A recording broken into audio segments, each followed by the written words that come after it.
Bueno, recientemente el comercio mundial está siendo invadido de alguna manera por los temas ambientales. Así como 20 años atrás empezamos a hablar en el comercio mundial de los derechos de propiedad intelectual y se usaban los derechos de propiedad intelectual como parte del argumento de negociación, eventuales trabas o facilitaciones, desde hace una década aproximadamente este tema entró en la agenda de una manera creciente. Va de suyo que los eventos COVID seguramente van a reforzar ese tema a futuro, y ahí la pregunta central, me parece a mí, o el tema central es ¿de qué estamos hablando? Es claro que la intervención en cualquier actividad que realice el ser humano de transformación de productos o insumos afecta a la naturaleza en el plano industrial, en el plano primario, en el plano, hasta en el plano de los bitcoins.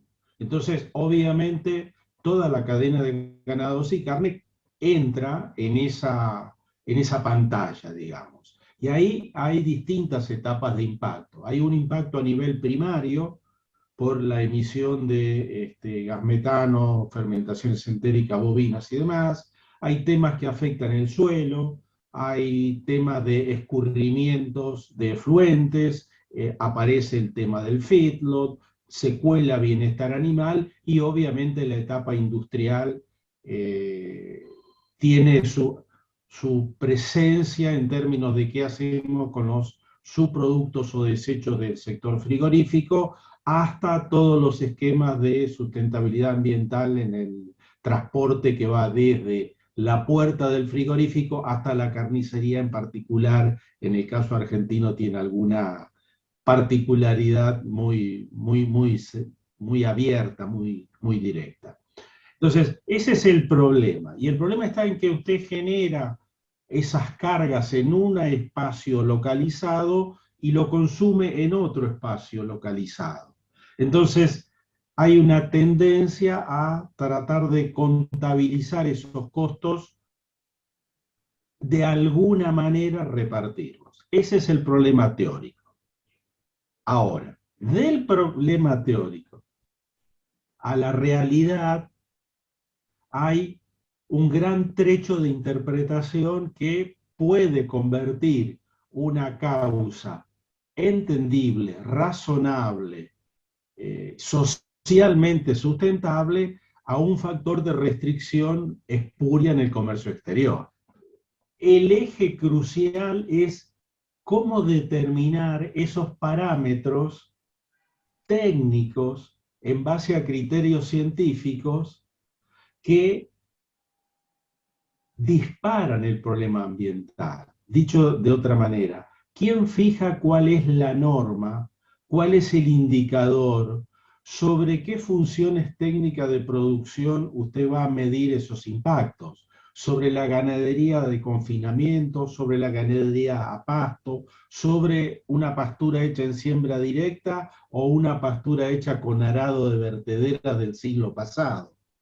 Entonces, el quién y el cómo arma el indicador, lo mide y lo expresa después en una mesa de negociaciones, pasa a ser un tema crucial independientemente de la noción por todos aceptada de cuidado del medio ambiente. Y ahí es donde se cuela lo eventualmente espurio de restricción al comercio exterior como un argumento de falsa competitividad. Hay un primer plano que es un plano supranacional donde los países adhieren a ciertas metas globales en organismos multinacionales, básicamente Naciones Unidas, la COP, etcétera, etcétera. Después están los acuerdos país-país, que es el segundo plano. Digo, país-país, país, bloque de países, etcétera, etcétera. Por ejemplo, Argentina versus la Comunidad Económica. Entonces, ahí es donde se define la norma para la habilitación del mercado particular de ingreso a una determinada sociedad, y donde eventualmente la sociedad que opera como demandante puede argumentar que el país firmó un compromiso supranacional. O sea, el compromiso está allá arriba, supranacional, hay que cumplirlo y después en la negociación eventualmente alguien puede echar mano a ese argumento, lo cual da cierto grado de ambivalencia en el uso. Ese es el segundo plano. Y el tercer plano es que crecientemente el comercio de carnes tiene por lo menos una parte en la cadena Horeca, hoteles, restaurantes, catering, etcétera, normas privadas, donde en las normas privadas de conducta, de producción, de consumo y de transporte, también aparece el tema ambiental. O sea, de repente, una cadena de supermercado o una cadena de restaurante le compra vía contrato a un conjunto de productores un producto seguramente estandarizado de la mitad de la tabla para arriba en complejidad y en calidad, y le va a poner temas de bienestar animal, temas de sustentabilidad social en cuanto a trabajo de determinados perfiles, no deforestación, y un conjunto de normas que incluso son más estrictas que las que uno puede pensar en un acuerdo global de adhesión a nivel supranacional. Bueno, Argentina ha tomado compromisos en organismos supranacionales, diríamos, relativamente exigentes en cuanto a lo que se ha firmado en la COP, en la última COP, y seguramente se va a reforzar en la de noviembre.